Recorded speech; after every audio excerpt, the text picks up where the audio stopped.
पत्नी पे हमेशा शक किया करता था। वो आता है और देखता है कि उसकी पत्नी अपने एक छोटे बच्चे को दूध पिला रही है और एक छोटी सी बच्ची पास में ही बैठी है। वो आने के बाद डायरेक्ट कहता है उससे, 5 महीने में कितने यार तुमने बनाया, कहाँ कहाँ पे तुमने क्या क्या किया, मेरे को सब मालूम है। इसी बात को लेकर पत्नी से उसका झगड़ा होने लगता है। पत्नी का नाम सविता रहता है और उसका नाम विवेक रहता है। अब पत्नी को इतना ज़्यादा गुस्सा आ जाता है कि वो पति से झगड़ा करने लगती है और पति गुस्से में पागल हो जाता है। और जिस खटिया पे, जिस चारपाई पे पत्नी अपने बच्चों को साथ में बैठ कर दूध पिला रही, जिस खटिया पे बैठकर अपने बच्चों को दूध पिला रही होती है, जिस चारपाई पे, उसी चारपाई का एक पाया तोड़ता है और पाया तोड़ने के बाद सविता के सर पे जोर जोर से मारने लगता है, जब तक सविता खून से लथपथ नहीं हो जाती है। और सब लथपथ होने के बाद सविता को वहीं पे छोड़ देता है। और जो विवेक रहता है उसका जीजा अगले दिन आता है और उसकी बहन आती है, और आने के बाद उसका जीजा सविता के मायके फ़ोन करता है गीता बाई को, और फ़ोन करके कहता है कि आपकी बेटी मिल नहीं रही है, कहाँ बच्चे छोड़ के चली गई है, और हम लोग ढूंढने के लिए बहुत कोशिश कर रहे हैं और उसको ढूंढ भी रहे हैं, लेकिन वो मिल नहीं रही है। आप भी उनको ढूंढिए, कहाँ चली गई, किसके साथ में चली गई। अब गीताबाई जाती है वहाँ पर, तुरंत पुलिस केस कर देती है, और पुलिस केस करने के बाद वो भी ढूंढ रही होती है कि उनकी बेटी कहाँ गई, कहाँ नहीं गई। तभी एक कहानी, उससे बड़ी एक घटना घट जाती है। उसी के गांव में विवेक के लगभग 30 मई को सुबह लगभग 5 बजे एक आदमी बाथरूम करने के लिए अपनी खेतों की तरफ जाता है, तो देखता है कि एक पुआल का ज़्यादा बहुत बड़ा है और वहीं पे कुछ चमक रहा है। जब वो पास में जाता है तो उसकी चीखें निकल जाती है, वो चीखने लगता है। तभी गांव के कुछ और लोग आ जाते हैं और आकर क्या देखते हैं कि वहाँ पे एक जली हुई लाश पड़ी है, सर पड़ा हुआ है, लेकिन वो बुरी तरीके से जल चुकी है। अब पुलिस आती है और पुलिस आने के बाद जो सच्चाई सामने आती है, आखिर में वो लाश किसकी थी, कौन था, क्या विवेक की लाश थी या उसकी पत्नी की थी या किसी और का, जब पुलिस इसका पर्दाफाश करती है तो यह मामला पूरे नागपुर में गूंजने लगता है। तो चलिए पूरी कहानी को इस वीडियो के माध्यम से बताएंगे। तो नमस्ते, आदाब, सत श्री अकाल। आज की जो सच्ची घटना मैं आप लोग को सुनाने और बताने जा रहा हूँ, ये घटना महाराष्ट्र प्रदेश का एक जिला लगता है नागपुर, और वहीं का एक तहसील लगता है मोदा, वहीं की ये घटना है। बात होता है 30 मई 2014 की, जब सुबह सुबह एक आदमी अपने खेतों की तरफ बाथरूम करने जाता है और वो क्या देखता है कि वहाँ पे कुछ जला हुआ चीज़ जो चमक रहा है। जब पास में जाता है तो चीखने चिल्लाने लगता है। गांव के कुछ लोग आते हैं और पुलिस को फ़ोन कर दिया जाता है। पुलिस जब आती है तो देखती है कि कुछ लाश जला हुआ है, लेकिन बुरी तरीके से वो जल चुका है और समझ में नहीं आ रहा है ये लाश है तो किसकी लाश है। लेकिन पुलिस तुरंत अगल बगल के लोगों से पूछने लगती है। तभी कोई कहता है कि यहीं पे 5 दिन पहले एक महिला भी गायब हुई है, और कहीं हो ना हो, कहीं वही हो। उसे घर पे जो चीज़ है वो दिखा लेते हैं, तो उसमें से एक कंगन निकलता है, एक पैर का कुछ निकलता है और कान का भी बाली निकलता है। पुलिस लोग लेते हैं और वो विवेक जो रहता है, विवेक के घर जाते हैं, पूछते हैं कि आपका बेटा कहाँ है, तो लोग कहते हैं कि वो तो कहीं घूमने गया है। तो विवेक की माँ से वो लोग दिखाते हैं और कहते हैं कि आप ये पहचानिए, आपकी बहू का तो नहीं है, आपके बेटे का, पत्नी का तो नहीं है। तो जो विवेक की माँ रहती है वो कहती है नहीं, उसका नहीं है और मैं उसकी अच्छी तरीके से पहचानती हूँ। फिर ये जो पुलिस केस जहाँ पे मतलब रिपोर्ट लिखवाया रहता है, वहाँ पे जाने के बाद यहाँ की पुलिस फिर गीता बाई को ये सब चीज़ दिखाते हैं कि देखिए कहीं आपकी बेटी का तो नहीं है। वो देखते ही चिल्ला चिल्ला कर रोने लगती है, कहती है हाँ ये मेरी बेटी का है और ये सब चीज़ मैं अच्छी भाली पहचानती हूँ, ये मेरा बेटी का है। अब पुलिस ये चक्कर में पड़ जाती है, सोच में पड़ जाती है आखिर में कौन, किसने इतने बुरी तरीके से, मतलब इतने निर्मम तरीके से मार कर और ऐसे खेतों में जला के छोड़ दिया है। अब पुलिस अपना काम करने लगती है। तभी उस जो सविता रहती है, सविता का डीएनए और उसके जो छोटे छोटे बच्चे रहते हैं उससे डीएनए मैच होता है, तो बाद में पता चलता है कि हाँ वही सविता है। अब सविता का भाई जो रहता है संतोष, वो एक पुलिस में एक मुकदमा दर्ज कराता है। तीसरी की धारा 302, 201, 303 और 498 ए के तहत एक मुकदमा दर्ज होता है। और मुकदमा दर्ज होने के बाद अब पुलिस सबसे पहले विवेक की छानबीन करती है। बाद में पता चलता है कि विवेक छुपे छुपाए घूम रहा है, तो पुलिस को और भी शक हो जाता है।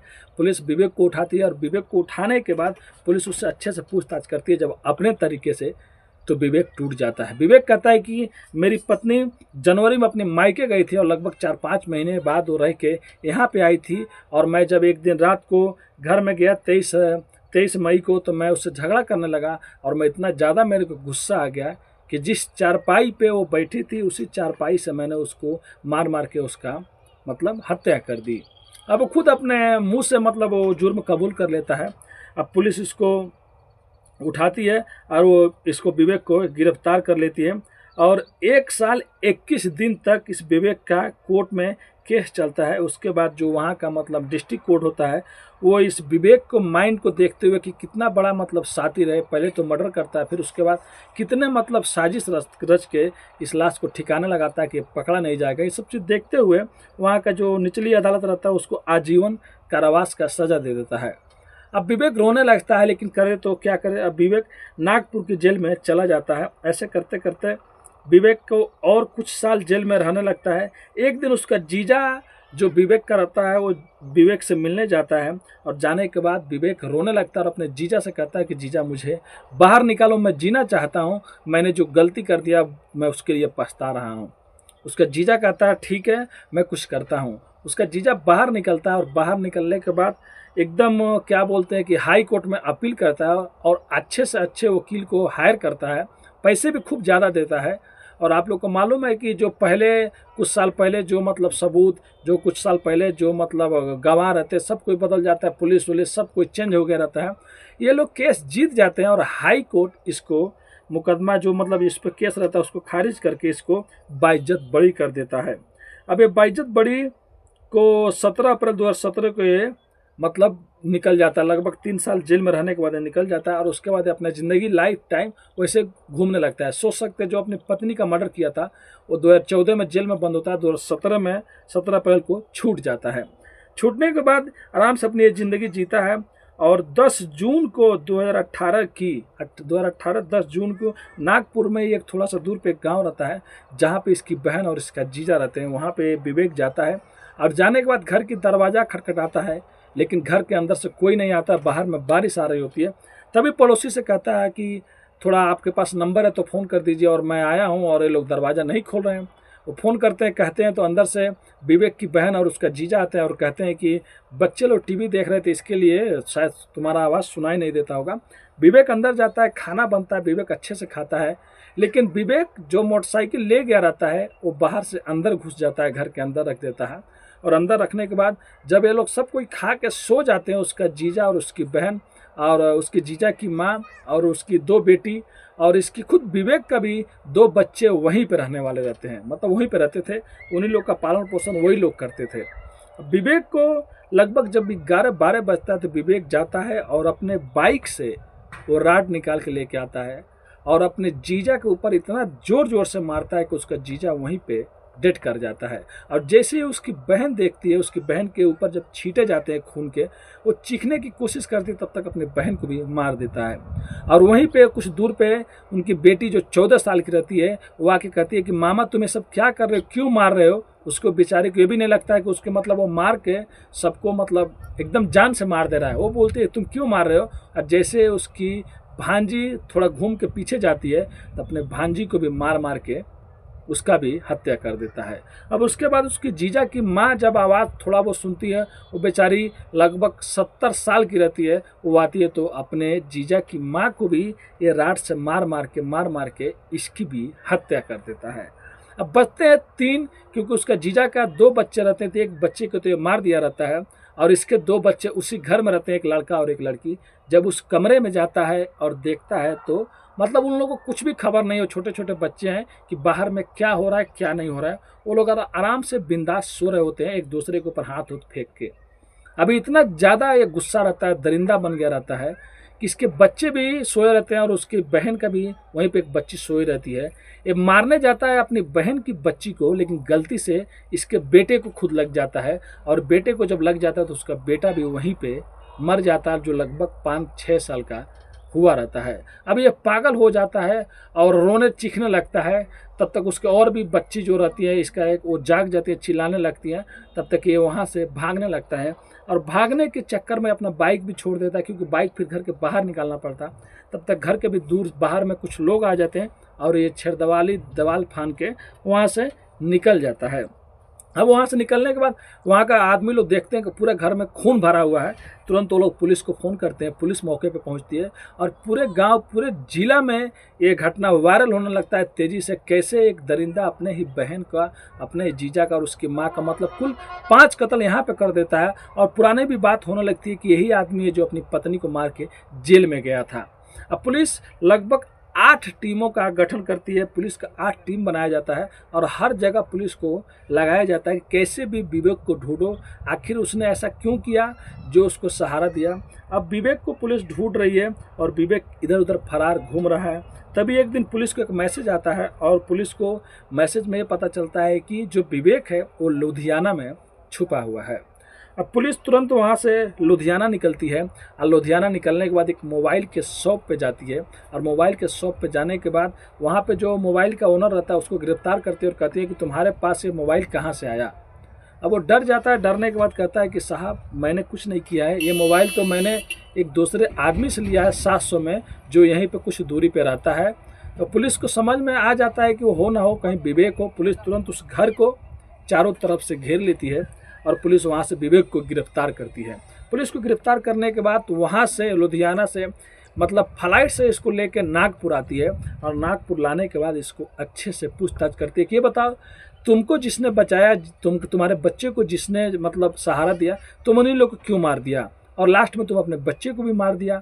वो कहता है कि साहब जब मैं जेल में था तो मेरा जीजा मेरे से मिलने गया था और मेरा जीजा मेरे को निकालने के लिए कई लाख रुपए खर्च कर दिया था और वो मेरे से कहता भी था कि मेरे पैसे जो भी तुम्हारे ऊपर लगा है वो पैसे दे दो। मेरी बहन भी पैसे मांगती थी लेकिन मैं पैसे कहाँ से देता, तो मेरा जीजा कहता था कि तुम ज़मीन अपना बेच जो तुम्हारे पास है और बेच के तुम पैसे दे दो और तुम्हारे बच्चे यहाँ पे रहते हैं खाते हैं तो कम से कम महीने का 5,000 भी तुमको देना पड़ेगा। और एक बार वो उसके घर पे भी गया था अपनी बहन को, अपने बच्चे लोग को लेने के लिए, लेकिन उसकी बहन कहती है कि देखो उस घर में कोई महिला नहीं है और मैं अपने बच्चों को देखती हूँ तो तुम्हारे बच्चों को भी देख लूँगी, तुम टेंशन मत लो।